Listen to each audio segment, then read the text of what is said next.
आगम कथाओं के अंतर्गत आज की कथा है जागरूकता से संबंधित। जब हम कॉन्शियस रहते हैं, अवेयर रहते हैं, तो उससे हमें फायदे बहुत होते हैं। कभी कभी हमारी जान भी इस अवेयरनेस के कारण बच जाती है।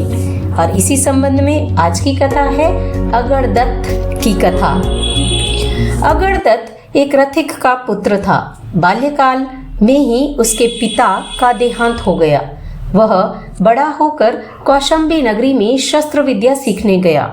वहां के निपुण शस्त्राचार्य के पास शस्त्र विद्या में वह निपुण हो अपनी निपुणता का प्रदर्शन करने राजकुल में गया।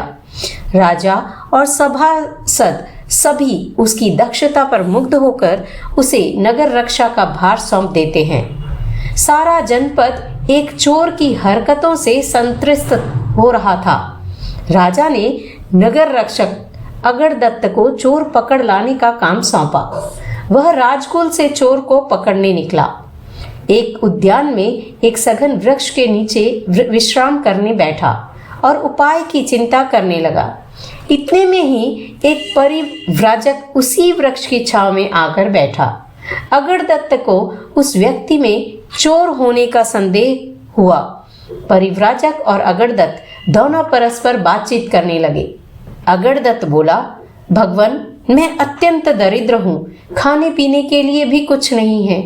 परिव्राजक ने कहा, मेरे साथ रहो, मैं तुम्हें आजीविका दूंगा, लाइवलीहुड दूंगा। अब वह परिव्राजक के साथ छाया की भांति रहने लगा। वास्तव में परिव्राजक ही दूरदर्श चोर था। वह उस रात्रि में अगरदत्त के साथ एक धनवान के घर चोरी करने गया। अपार धन संपत्ति चुरा वह एक यक्ष मंदिर से 5-7 व्यक्तियों को लेकर आया। सभी उस धन संपत्ति के साथ नगर के बाहर आए। परिव्राजक ने कहा, अभी नगर के उस बाह्य उद्यान में हम सभी विश्राम करें, फिर आगे चलेंगे। सभी सो गए। अगरदत्त और परिव्राजक जागते हुए अपनी शैया पर सोए रहे। दूसरे सभी व्यक्ति गहरी नींद में सो गए। अगरदत्त परिव्राजक की आंख चुराकर एक वृक्ष की ओट में जा छिपा। इधर परिव्राजक उठा। उसने सोए हुए उन सभी व्यक्तियों पर जोर से प्रहार कर मौत के घाट उतार दिया।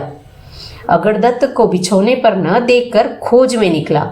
उसको एक वृक्ष की ओट में देखा और उस पर प्रहार करने के लिए झपटा। अगरदत्त सावधान था। उसने उसके कंधे पर बलपूर्वक प्रहार किया। चोर मूर्छित होकर गिर पड़ा। कुछ चेतना आने पर वह बोला, वत्स, तुम मेरे घर जाकर इस तलवार को दिखाना। वहां मेरी बहन तुम्हें पति रूप में स्वीकार कर लेगी।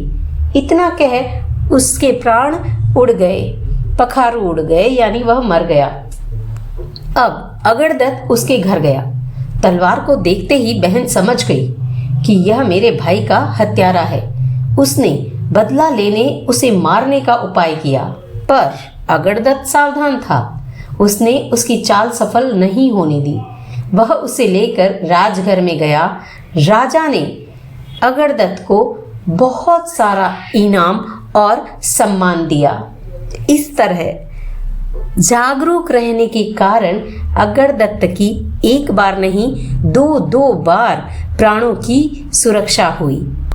बुद्धिजीवी, प्रतिबुद्ध शब्द का अर्थ है जो निद्रा में न हो और जो धर्माचरण के लिए जागृत हो, यानी कि एनलाइटेंड पर्सन।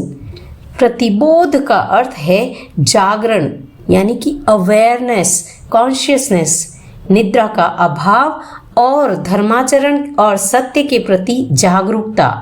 जो व्यक्ति दोनों अवस्थाओं में जागता है वह प्रतिबुद्ध जीवी कहलाता है, एनलाइटेंड अवेकन्ड पर्सन कहलाता है।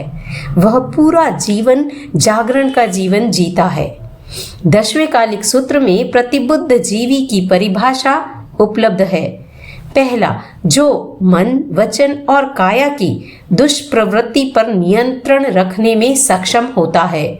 दूसरा, जो धृतिमान होता है यानी धैर्यवान होता है।